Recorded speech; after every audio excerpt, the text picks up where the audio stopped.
Alright, in this video I'm going to walk you through my truck, how it went from 37 1350s to 35.1 by 11.61. The actual correct size that I have now are the LT 295 65 R20s. So I came down on size, and I'm going to give you some of my reasons, but I'm going to show you I'm going to position the camera to show you what these tires are doing at full lock and turn. And I'll give you my reasons as far as why I went down on size. And let me know, does it look like this truck skipped leg day? Does it look odd or off?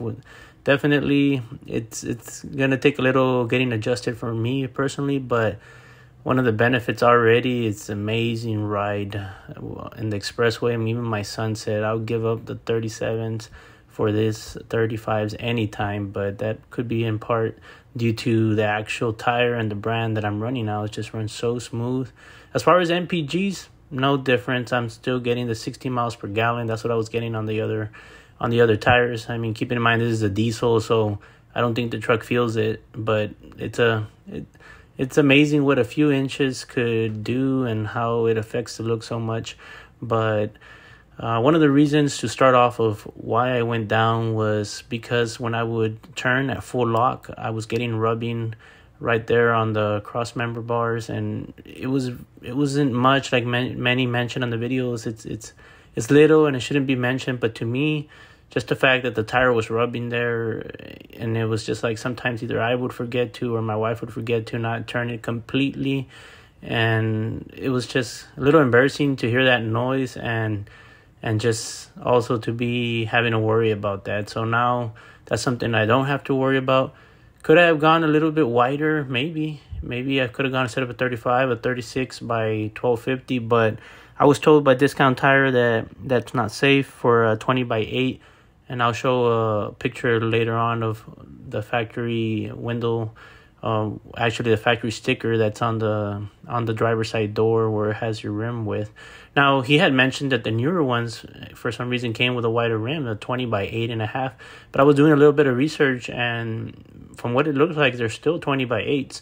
And correct me if I'm wrong if you have a newer truck, newer in 2016, but as far as what I saw online and what they're selling, they're still 20 by 8, so maybe they don't recommend running anything wider than this actual setup unless you're going to go with aftermarket, and then you do have a wider rim.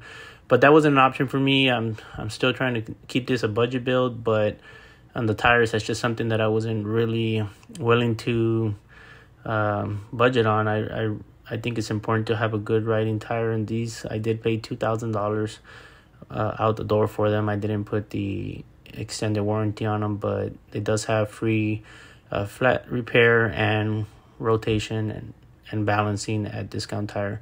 So another reason why I chose these was because if you saw my video of the RV fell, even though the adjustable hitch makes a difference, you can have that and lower it, but with these, it's just 2 inches, a little bit lower. It's going to bring the truck down a little bit, so it's going to make that maybe a little bit easier. Already, I could tell the difference just climbing in and out of the truck.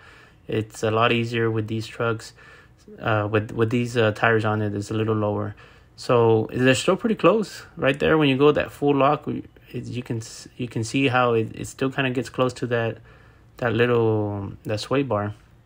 So I think if I would have gone maybe anything slightly wider or taller, it would have been the same thing. I would have probably been hitting just a tidbit.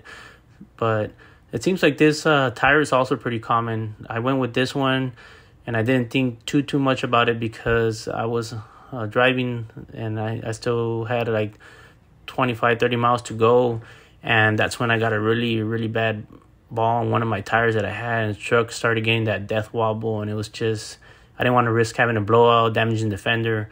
So I stopped them at a Discount Tire, and they had these in stock, and they were about an hour to close, and they said, look, yeah, we'll get them installed for you. So that's why I ended up going with this particular size also without thinking it too much. But on top of that, it's something that they recommended. So that's something to keep in mind if you go with a more common size, and if you do run into any kind of emergency, the chances of them having something in stock is going to be a lot easier. So there it is, the 20 by 8. That's that sticker where you can see, and this is a a faraway glance of, you know, what it looks like with these new tires.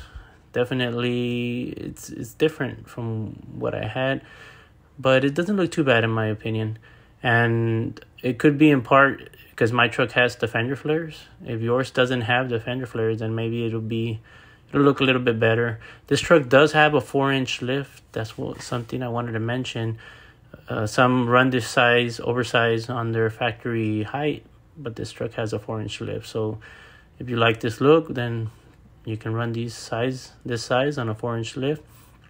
And some of the benefits, other benefits, it's gonna be the mudsling, and your truck's not gonna get as dirty. The fact that it's nice and tucked in now. So let me know, what do you think? Do you like this look? Do you dig it? Was it a mistake? Or should I have kept the 37s, or should I just gone something a little bit in between? But well, for now it's done. These are the 35s, and I got 50,000 miles. That's about what they last on them. So we'll see how they hold up. Yeah, something I wanted to mention on my driver's side, one of the fender flares has a paint chip, and it was partly due to a rock kind of flinging off and hitting it. So now that they're tucked in, I shouldn't have to worry too much about my paint. Let me know if you have an F250 and what's your setup, what's the purpose of your truck, what do you use it, do you run all terrains, do you run a lift, mud terrains, and what size of tires do you